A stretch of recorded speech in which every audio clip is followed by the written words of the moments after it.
안녕하세요. 김태훈 목사입니다. 뚜벅뚜벅 메시지. 오늘은 시편 묵상 141번째.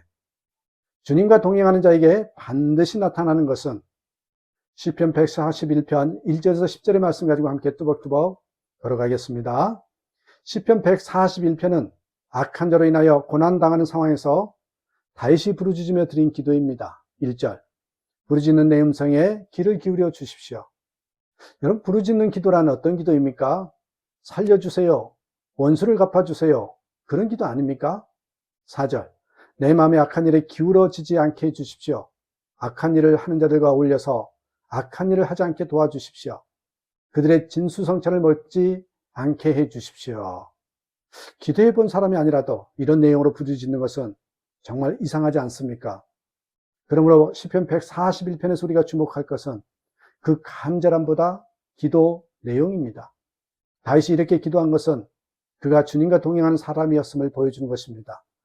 기도는 우리의 영적 상태를 그대로 보여주는 것입니다.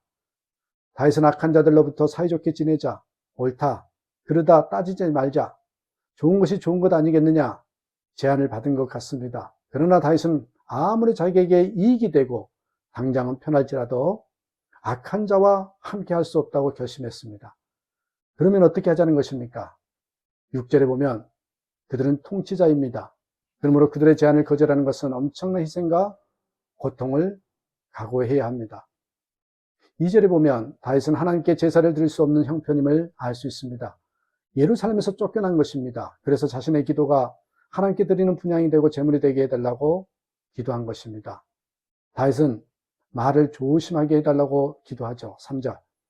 주님, 내 입술 언저리에 파수꾼을 세우시고 내 입 앞에는 문지기를 세워주십시오. 악한 자로 인해서 고통당하는 사람의 기도라기에는 믿어지지 않는 내용입니다. 다윗은 한 걸음 더 나아가서 마음이 이 악에 기울어지지 않기를 기도하죠. 4절.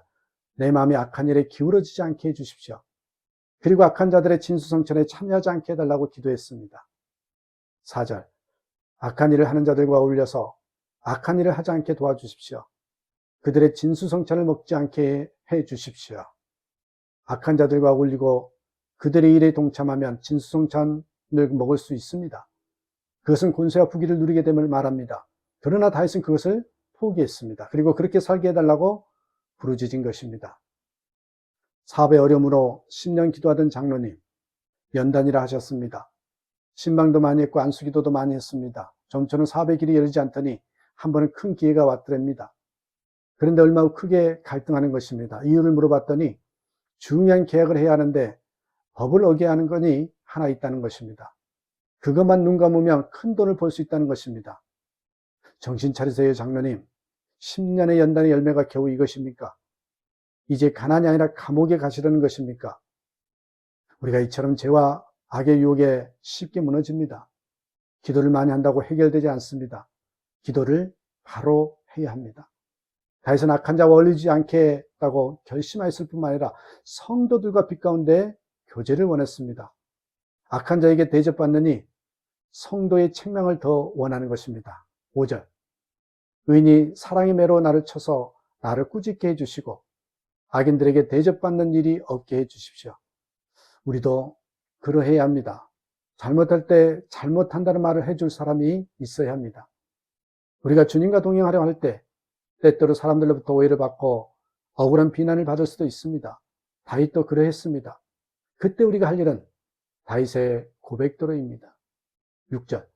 그들의 통치자들이 돌부리에 걸려서 넘어지면 그제서야 백성은 내 말이 옳았음을 알고서 내게 귀를 기울일 것입니다.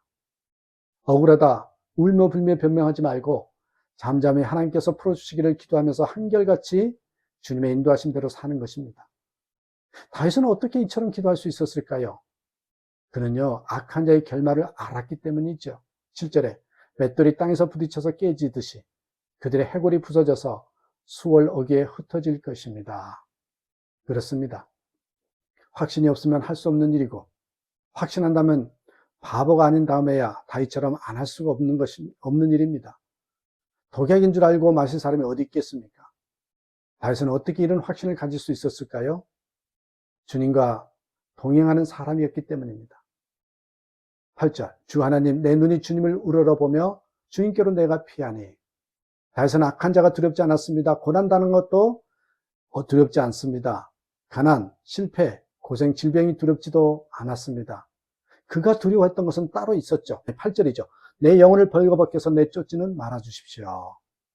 죄가 무서운 것을 알았습니다. 여러분, 죄가 무서운 걸 알아야 합니다. 심판이 있기 때문이죠. 이 세상에서 잘 되면 무엇합니까? 세상에서 죄가 감춰진다면 무엇합니까? 세상에서 사람들에게 괜찮다는 말을 들은들 무슨 유익이 있습니까? 하나님 앞에서 영혼이 벌거벗은 듯 드러난다면 말입니다.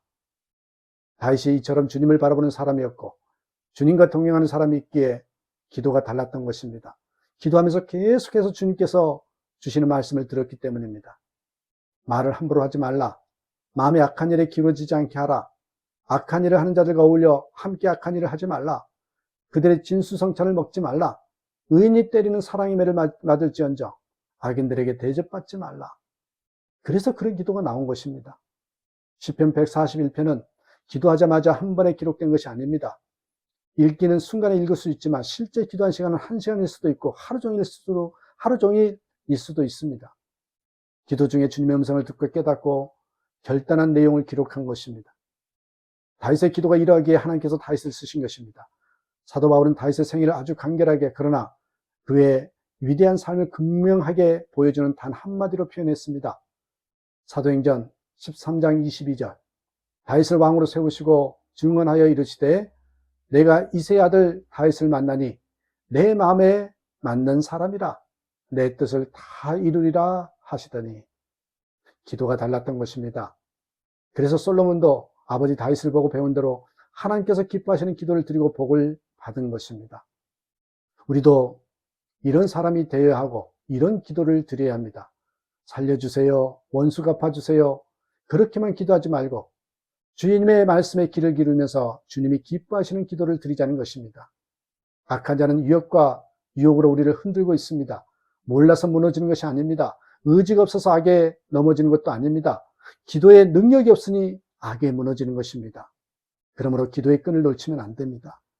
그러면 주님께서 다윗에게 하신 것처럼 기도 중에 우리의 마음과 생각을 지키고 인도하실 것입니다. 악한 자를 두려워하고 유혹 앞에 흔들리지 않고 기도를 이루고 나가는 주여 말씀하셔서 인도하소서라고 기도할 수 있는 저와 여러분 되시기를 주님의 이름으로 축복합니다. 감사합니다.